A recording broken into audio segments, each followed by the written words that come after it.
But more than that, to know God meant to acknowledge God in one's daily life, in one's moral and ethical behavior, in one's social interaction, even in a government's social policy. And Jeremiah forcefully drives this point home as he talks about kings who know God and kings who don't know God. And he made it clear that knowing God was not just some perfunctory religious performance or religious ritual or intellectual assent to some beliefs about God, but knowing God had to do with obeying God and making important what God felt was important. Listen to this in chapter 22, verse 16, as he defines what a good king is. This is a good king.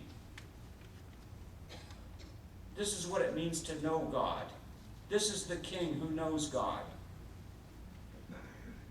Jeremiah 22. He pled the cause of the afflicted and the needy. Then it was well. Is that not what it means to know me, declares the Lord? And then in this larger context, he goes on with his woes, with his words of judgment. Woe to him who builds a luxurious house and cheats his neighbor out of their wages. Woe to those who shed innocent blood and practice oppression and extortion. Woe to those of you who live high on the hog at the expense of widows and orphans. Woe to you who practice religious ritual and neglect the weightier matters of the law, love, justice, and mercy. For Jeremiah, knowing God meant acknowledging God and paying the price to be obedient to God and commit to those values which God sees as important and to those people who God sees as important. And for Jeremiah, those were especially the most vulnerable people, the needy, the poor, the oppressed, the outcast, the widow, the orphan, the wayfarer, the stranger. Is this not what it means to know me? And those are the words that he spoke. And I imagine he said those words very softly because they were very painful words for him to speak. You know, as a clergy person, I am called to speak for God. And maybe we could argue that in our own way, in our own time, all of us are called to speak for God. And yet I know that I have a distinct calling because I'm called to speak for God and to deliver the message of God to my congregation every week. And that's a tremendous privilege and a tremendous responsibility. And I take it very seriously. And more than a preacher, I am a pastor. And I take that very seriously because you and I share a very special bond. We share something that many other people never share. This is very unique. The bond between a pastor and a congregation. And that relationship, this relationship that we enjoy, has as its foundation mutual trust and respect. And without that mutual trust and respect, there is no relationship. And that relationship is what makes it possible for me to deliver the Word of God, the message of God to you every week, unequivocally. The whole thing, the whole enchilada. The pleasant things and the not so pleasant things. The message of God for you and for me, because this is reciprocal. It's not just one-way communication here.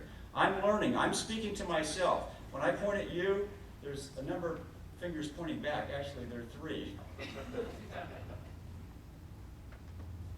And in this reciprocity, in this giving and sharing, as we share our lives together, I'm learning and growing, you're learning and growing. It's an enriching experience for both of us. But my calling is to give you the message that I'm feeling God is wanting to deliver through me to you. And I know some ministers don't do that very well. I hate to say it. Not that they're not good preachers. They may be good preachers. They may have good sermons. But someone once told me, preachers preach sermons because they don't have messages. You see, there's a difference between a sermon or a homily and a message. I don't know what the difference is between a sermon and a homily. Do you, Charlie? I think one's shorter than the other. But there's a difference between those things and a message. And so we share a very special relationship.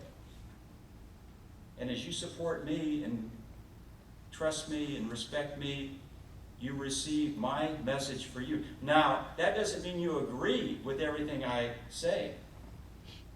That doesn't mean you agree with everything that Charlie Schick might say in his class. Because I have my opinions. And I quite often will give you my opinions. That doesn't mean you have to accept them. When I speak to you, and I don't care if I'm speaking here, or if Charlie Schick is speaking back there, or if I'm speaking out there, I'm not speaking ex cathedra, as the Pope does, from the chair, ex cathedra, so that whatever he says from the chair is beyond debate. Everything I say is up for grabs. I mean that. And sometimes, as you're going out the door, on rare occasion, someone will say something that really rubs me the wrong way, or the right way. And believe it or not, I'm not made of Teflon. So everything you say, I take to heart. But a part of your covenant is you need to pray for me and support me, not agree with me, and have an open-minded heart, even if you don't agree with me, to ask yourself first, is there something that he's saying that God is trying to reach me with? And to continue to pray for me, even if you don't agree with me, because if we really are sharing this mutual bond of trust and respect and love, then God is going to reach me through your prayers and straighten out my crazy ideas or my crazy theology or whatever it is. So, you're not always going to agree with me. So the question is, what do you do when you don't agree with your pastor? Well, there's at least one presidential candidate who's probably lost many nights of sleep trying to answer that question. And Charlie Schick was talking about this morning.